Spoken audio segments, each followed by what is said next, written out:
Dear students, welcome to the learning management system of Superior Group of Colleges. आज का हमारा chemistry का तीसरा लेक्चर आयोन्स के बारे में है। आज हम देखेंगे आयोन्स क्या हैं और फिर उनकी टाइप्स कौन-कौन सी हैं और ये कैसे बनते हैं। Dear students, ions are those species which carry either positive or negative charge. अगर हम एटम की बात कर लें तो एटम में जितने इलेक्ट्रॉन होते हैं उतने ही प्रोटॉन होते हैं। फॉर एग्जाम्पल कार्बन है तो कार्बन में 6 इलेक्ट्रॉन होते हैं और 6 ही प्रोटॉन होते हैं। इलेक्ट्रॉन पर नेगेटिव चार्ज होता है और प्रोटॉन पर पॉजिटिव चार्ज होता है। तो कार्बन में 6 इलेक्ट्रॉन का मतलब है 6 नेगेटिव है और 6 प्रोटॉन का मतलब है 6 पॉजिटिव है। एज अ होल एटम पर कोई चार्ज नहीं होगा। क्यों नहीं होगा? क्योंकि जितने इलेक्ट्रॉन है उतने प्रोटॉन है। इसका मतलब है आयोन्स पर चार्ज तब आता है, एटम पर चार्ज तब आता है जब उसके इलेक्ट्रॉन और प्रोटॉन इक्वल नहीं रहते। अगर प्रोटॉन ज्यादा हो जाएं तो पॉजिटिव चार्ज आ जाता है, अगर इलेक्ट्रॉन ज्यादा हों तो नेगेटिव चार्ज आ जाता है। तो हम ऐसे भी कह सकते हैं ions are those species which have unequal number of electrons and protons. अब या तो इलेक्ट्रॉन ज्यादा हो सकते हैं या प्रोटॉन।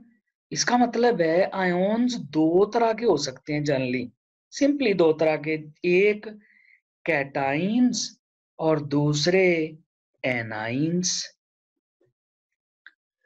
कैटाइन्स कैसे बनते हैं? कैटाइन्स पर चार्ज कौन सा होता है? और एनाइन कैसे बनते हैं? उन पर चार्ज कौन सा होता है? कैटाइन्स पर पॉजिटिव चार्ज होता है और they are formed by the loss of electrons. You know, जब इलेक्ट्रॉन निकल जाएंगे तो इसका मतलब है इलेक्ट्रॉन कम और प्रोटॉन ज्यादा हो जाएंगे, और प्रोटॉन ज्यादा होंगे तो चार्ज कौन सा आएगा? पॉजिटिव। इसी तरह अगर हम एनाइन्स की बात करें तो एनाइन्स पर चार्ज नेगेटिव होता है, और चार्ज नेगेटिव से क्या मुराद है? इलेक्ट्रॉन ज्यादा होंगे। तो they are formed by gain of electrons. इसका मतलब है इलेक्ट्रॉन प्रोटॉन से ज्यादा हो जाएंगे। फॉर एग्जाम्पल आप देख सकते हैं हमारे पास एक न्यूट्रल एटम है। न्यूट्रल एटम पर कोई चार्ज नहीं होता। न्यूट्रल एटम में जितने इलेक्ट्रॉन होते हैं उतने ही प्रोटॉन। अगर उसमें इलेक्ट्रॉन ज्यादा हो जाएं, इलेक्ट्रॉन ज्यादा कैसे होंगे? जब वो इलेक्ट्रॉन गेन करेगा। अगर इलेक्ट्रॉन ज्यादा हो गए तो चार्ज कौन सा आ जाएगा? नेगेटिव। और अगर इलेक्ट्रॉन निकल गए तो इसका मतलब इलेक्ट्रॉन कम हो गए, इलेक्ट्रॉन कम होंगे तो प्रोटॉन ज्यादा होंगे। इसका मतलब है चार्ज कौन सा आएगा? पॉजिटिव चार्ज आ जाएगा। तो मेनली दो ही टाइप्स हैं, कैटाइन्स हैं और एनाइन्स हैं। कैटाइन्स इलेक्ट्रॉन के लॉस से और एनाइन इलेक्ट्रॉन के गेन से बनते हैं। डियर स्टूडेंट्स, सोडियम की एग्जांपल लेते हैं। देखें सोडियम का एटॉमिक नंबर होता है 11। तो इसमें प्रोटॉन कितने होंगे? 11। और इलेक्ट्रॉन कितने होंगे? 11। क्योंकि एटम है, एटम है तो जितने प्रोटॉन होंगे उतने ही उसमें इलेक्ट्रॉन होंगे। प्रोटॉन 11 है तो +11, इलेक्ट्रॉन 11 है तो -11। तो इसका मतलब है चार्ज क्या आ गया? 0। आप देख सकते हैं फर्स्ट शेल में 2, सेकंड में 8 और थर्ड में 1 इलेक्ट्रॉन। अब जब सोडियम एक इलेक्ट्रॉन लूज कर देता है, तो एक इलेक्ट्रॉन लूज करने के बाद उसके पास इलेक्ट्रॉन कितने रह गए? 10। और प्रोटॉन अभी भी कितने हैं? 11। इसका मतलब है उसके प्रोटॉन इलेक्ट्रॉन से ज्यादा हो गए, तो उस पर कौन सा चार्ज आ गया? पॉजिटिव। अब फर्स्ट शेल में 2 रह गए, सेकंड शेल में 8, टोटल 10 इलेक्ट्रॉन रह गए और उस पर नेट चार्ज कौन सा आ गया? पॉजिटिव। तो पॉजिटिव आयन बनते हैं by the loss of electrons. अगर हम नेगेटिव आयंस की बात करें, जैसा कि फ्लोरीन है, उससे फ्लोराइड आयन बनेगा। फ्लोरीन का एटॉमिक नंबर 9 होता है। एटॉमिक नंबर 9 से मुराद है इसमें प्रोटॉन भी 9 है और इलेक्ट्रॉन भी 9 है। प्रोटॉन पर कौन सा चार्ज होता है? पॉजिटिव। और इलेक्ट्रॉन पर नेगेटिव। तो ओवरऑल चार्ज फ्लोरीन एटम पर कितना आ जाएगा? 0। आप देख सकते हैं उसके इनर शेल में 2 इलेक्ट्रॉन है और वैलेंस शेल में 7 है। अब वो एक इलेक्ट्रॉन गेन कर लेगा तो उसके पास इलेक्ट्रॉन ज्यादा हो जाएंगे। अब उसके पास प्रोटॉन कितने हैं?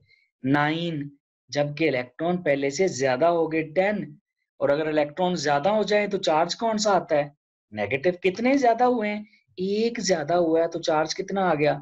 -1 आ गया फ्लोरीन पर ओवरऑल चार्ज, और ये बन गया फ्लोराइड आइन। तो इलेक्ट्रॉन के गेन से एनाइंस बनते हैं। एक इलेक्ट्रॉन गेन होगा तो -1, 2 होंगे -2।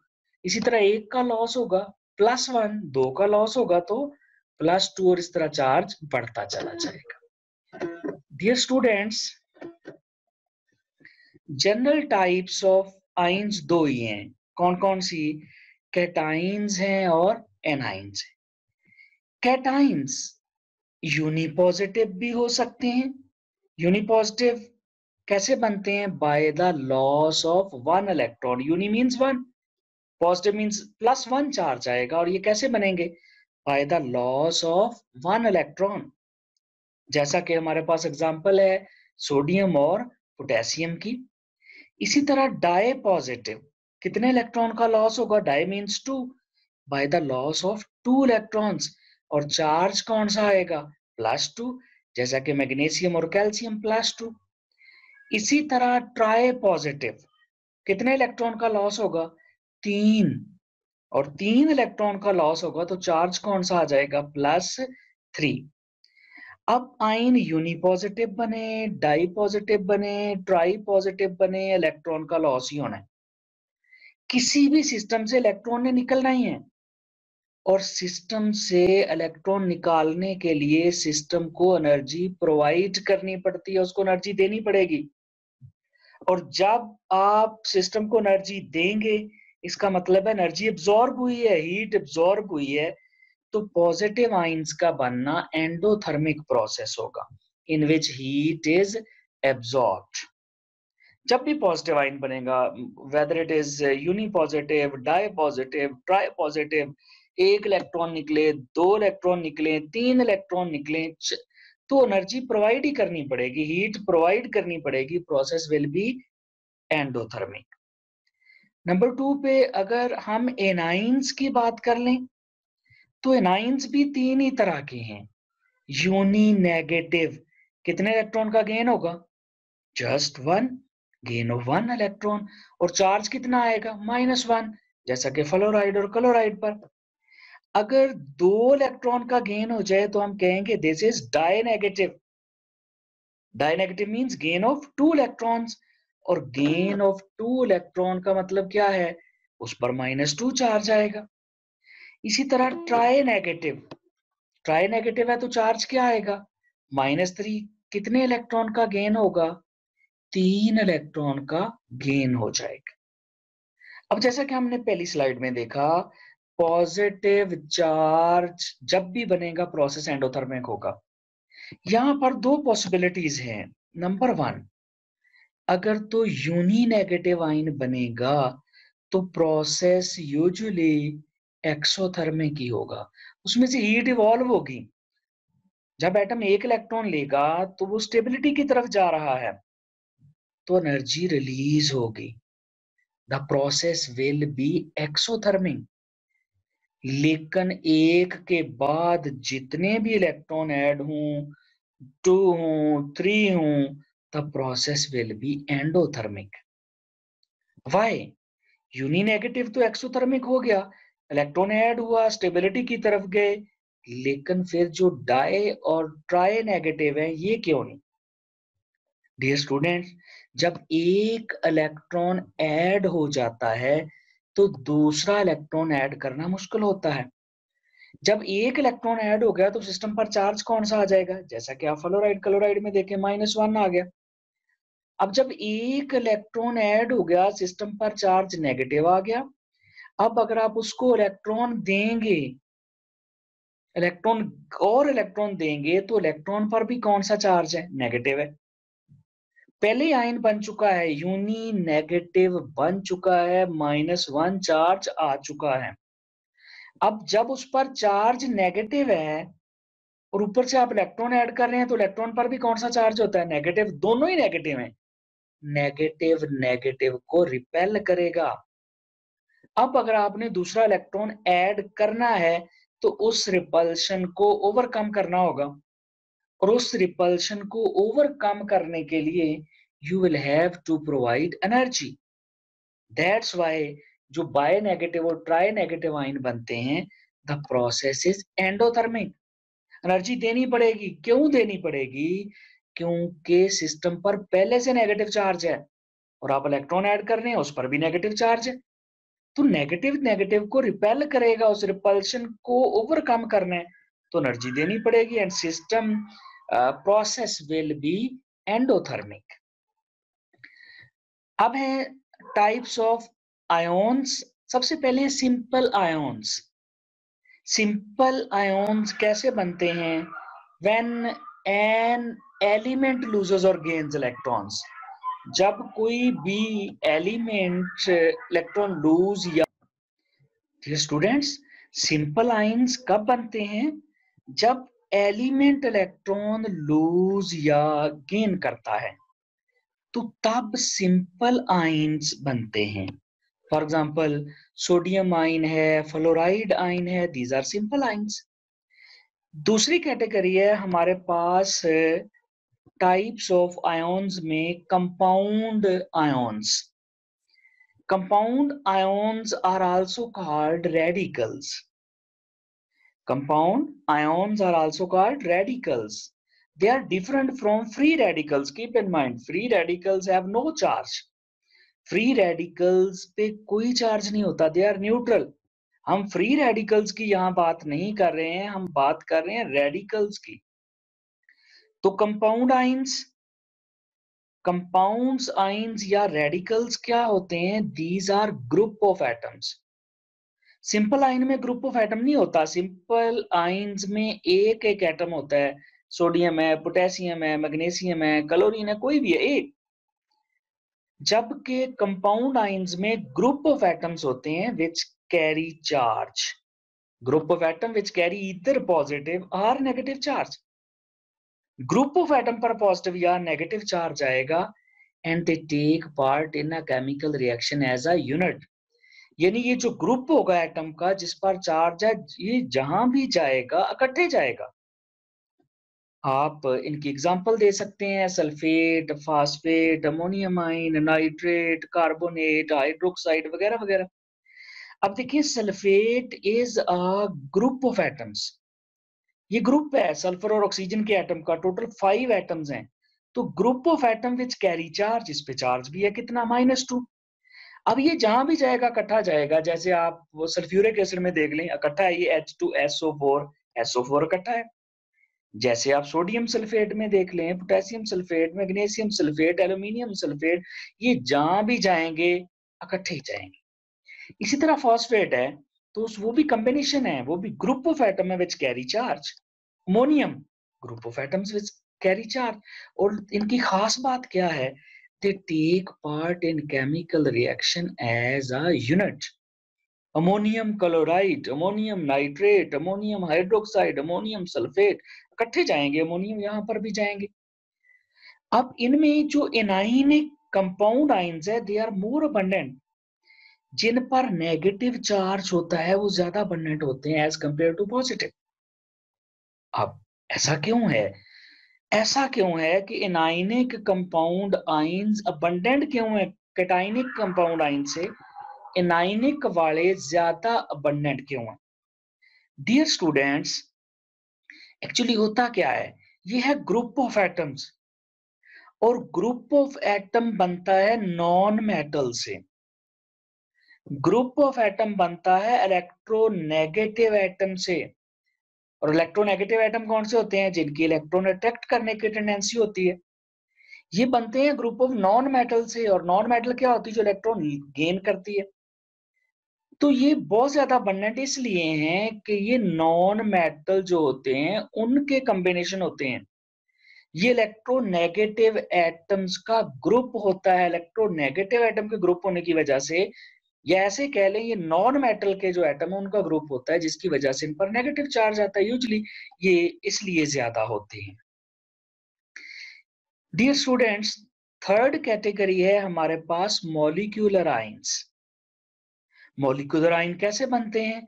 जब कोई मॉलिक्यूल इलेक्ट्रॉन लूज या गेन करता है। When a molecule loses or gains electrons, molecular ions are formed. इसका मतलब है मॉलिक्यूलर आयंस भी दो तरह के होंगे। एक जब इलेक्ट्रॉन लूज करने से बनते हैं तो वो होंगे कैटाइनिक मॉलिक्यूलर आयंस, और दूसरे होंगे anionic molecular ions. Cationic molecular ion कौन से होंगे? जो इलेक्ट्रॉन के लॉस से बनेंगे। जैसा कि आप देख सकते हैं मीथेन एक मॉलिक्यूल है, प्लस चार्ज आ गया तो उसका मतलब उसने इलेक्ट्रॉन एक लूज किया है। ऑक्सीजन मॉलिक्यूल है O2, तो ये मॉलिक्यूलर कैटाइन कैसे बनते हैं? जब इलेक्ट्रॉन का लॉस होता है। और मॉलिक्यूलर एनाइन कैसे बनते हैं? जब इलेक्ट्रॉन का गेन होता है। तो ये दो तरह के हो गए मॉलिक्यूलर आयन। जब मॉलिक्यूल इलेक्ट्रॉन गेन या लूज करता है, दो तरह के। जब इलेक्ट्रॉन गेन करेगा तो एनाइनिक, और जब उसमें से लॉस हो जाएगा तो कैटाइनिक। अब यहां पर भी एक इंपॉर्टेंट पॉइंट है, वो ये है कि जो कैटाइनिक मॉलिक्यूलर आइंस हैं, they are more abundant than anionic. अगर आप कंपाउंड आइन को याद करें तो कंपाउंड आइंस में एनाइनिक ज्यादा अबंडेंट थे, और यहां पर मॉलिक्यूलर आइंस में कैटाइनिक ज्यादा अबंडेंट है। क्यों ज्यादा अबंडेंट है कैटाइनिक? देखें मॉलिक्यूल बनता कैसे है। जब एटम आपस में मिलते हैं। एटम आपस में क्यों मिलते हैं? अपना वैलेंस शेल कंप्लीट करने के लिए। जब एटम का जो दूसरे एटम से मिलता है अपना वैलेंस शेल कंप्लीट करने के लिए, तो मॉलिक्यूल बन जाता है। अब मॉलिक्यूल का वैलेंस शेल कंप्लीट है, इसका मतलब है उसमें एक एडिशनल इलेक्ट्रॉन ऐड करना मुश्किल है, यानी उस एनाइन का बनाना बहुत मुश्किल है। मॉलिक्यूल अपना ऑक्टेट कंप्लीट कर चुका है, उसको जितने इलेक्ट्रॉन चाहिए थे वो शेयर कर चुका है, गेन कर चुका है, लूज कर चुका है, जैसे भी उसने मॉलिक्यूल बनाया है। यूजुअली तो शेयरिंग से बनेंगे क्योंकि कवलेंट नेचर होती है। अब ये बन के ऑक्टेट कंप्लीट हो गया तो एक एडिशनल इलेक्ट्रॉन ऐड करना बहुत मुश्किल होगा, क्योंकि ऑक्टेट पहले से ही कंप्लीट है। अगर एडिशनल इलेक्ट्रॉन ऐड करना मुश्किल है तो एनाइनिक मॉलिक्यूलर आइंस का बनना भी मुश्किल है, उसकी निस्बत कैटाइनिक इजीली बन जाएंगे। डियर स्टूडेंट्स, मॉलिक्यूलर आइन की प्रोडक्शन कैसे होती है? ये जो हमने तीसरी टाइप पढ़ी, पहली टाइप कौन सी है? Simple ions. सिंपल आइन जो एलिमेंट से बनते हैं, कंपाउंड आइन जो ग्रुप ऑफ एटम होते हैं, और मॉलिक्यूलर आइन जो मॉलिक्यूल से बनते हैं। अब मॉलिक्यूलर आइन बनते कैसे हैं? डियर स्टूडेंट्स, तीन तरीके हैं। नंबर वन, मॉलिक्यूलर आइंस बनते हैं by passing beam of high energy electron.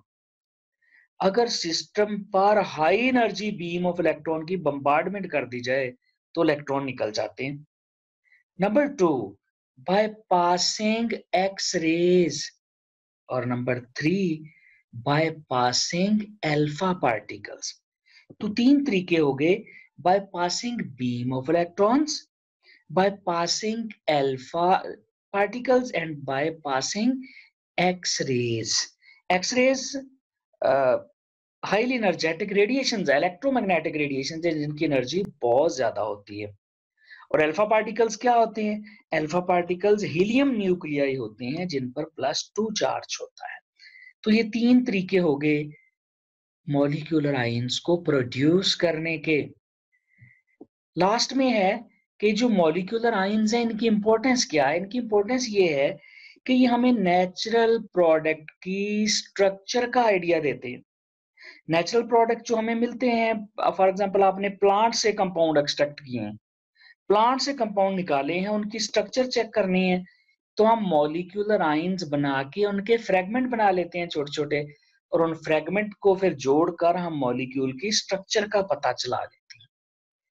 ये है डियर स्टूडेंट्स आयंस और उनकी टाइप्स। सिंपली तो 2 ही हैं, या कैटाइन है या एनाइन है। अब सिंपल आयन है, सिंपल आयन में भी या पॉजिटिव चार्ज होगा या नेगेटिव चार्ज होगा, और किससे बनेंगे? एलिमेंट से। अगर आप कंपाउंड आयन की बात करें, वो भी या नेगेटिव है या पॉजिटिव है, यानी या इलेक्ट्रॉन के गेन से बनने या लॉस से बनने। मॉलिक्यूलर आयन या पॉजिटिव या नेगेटिव, यानी या लॉस से बनेंगे या गेन से बनेंगे। तो मेन तो पॉजिटिव नेगेटिव है। फिर ये डिफरेंट टाइप्स है, ये बनते किससे हैं उसकी बेस पे है कि जिस स्पीशीज से ये बने हैं। अगर तो ये सिंपली एलिमेंट से बन जाए तो हम कहेंगे सिंपल आयंस। अगर ये मॉलिक्यूल से बन जाए तो हम कहेंगे मॉलिक्यूलर आयंस। और अगर ये किसी भी आयनिक कंपाउंड का पार्ट हूं या एसिड बेस का पार्ट हूं, ग्रुप ऑफ एटम्स हूं, तो हम कहेंगे ये कंपाउंड आयंस है। डियर स्टूडेंट्स, अब लास्ट में है, आपने लेक्चर सुन लिया, उसके बारे में छोटे छोटे क्वेश्चंस हैं, एमसीक्यूज हैं। पहला MCQ, Which one of the following is molecular ion? इनमें से कौन सा मॉलिक्यूलर आयन है? वीडियो पॉज करें, 5 सेकंड के लिए वीडियो को रोकें और सोचें इसका आंसर क्या होगा। Which one of the following is molecular ion? और मॉलिक्यूलर आयन कैसे बनते हैं? जब कोई मॉलिक्यूल इलेक्ट्रॉन लूज या गेन करता है। तो सोच लिया, इसका आंसर क्या होगा? इसका आंसर होगा बी, मीथेन। मीथेन एक मॉलिक्यूल है, और मीथेन जो है वो इलेक्ट्रॉन लूज करेगा तो मॉलिक्यूलर आयन बन जाएगा। Question number 2, which one of the following ion formation is exothermic? अभी हमने ऊपर पढ़ा कि जब भी पॉजिटिव आयन बनते हैं वो तो होता ही एंडोथर्मिक है। नेगेटिव में हमने 2 कैटेगरीज पढ़ी थी, एक थी यूनी नेगेटिव और एक थी बाय नेगेटिव, ट्राई नेगेटिव। उसमें आपने डिफरेंशिएट करना है। वीडियो को पॉज करें, लेक्चर को रिकॉल करें और सोचें कि इसका आंसर क्या होगा, कि कौन सा आयन है जब बनेगा तो एनर्जी रिलीज होगी। तो डियर स्टूडेंट, सोच लिया? इसका आंसर होगा ए, क्योंकि यूनी नेगेटिव आयन का बनना एक्सोथर्मिक होता है। Uni positive, di positive, tri positive, positive तो कोई भी हो एंडोथर्मिक होगा, नेगेटिव भी कोई भी हो एंडोथर्मिक होगा, सवाए यूनी नेगेटिव के। यूनी नेगेटिव क्या होता है? एक्सोथर्मिक। डियर स्टूडेंट्स, नेक्स्ट है शॉर्ट क्वेश्चन, कि इस टॉपिक में से पास्ट पेपर में कौन से शॉर्ट क्वेश्चन आ चुके हैं। एक है डिफाइन आयन विद एग्जांपल्स, ये सरगोदा बोर्ड में 2011 में आया। Question number 2, what are ions? Ions है क्या? Under what conditions ions are produced? Ions कैसे बनते हैं? By loss of electrons, by gain of electrons. इसी तरह मॉलिक्यूलर आयन में हमने क्या पढ़ा? By passing alpha particles, by passing high energy beam of electrons, by passing X rays. इस तरह से आयंस बन जाते हैं। डियर स्टूडेंट्स, ये था हमारा आज का लेक्चर आयंस के बारे में। इंशाल्लाह ताला नेक्स्ट लेक्चर में हम रिलेटिव एटॉमिक मास को डिस्कस करेंगे।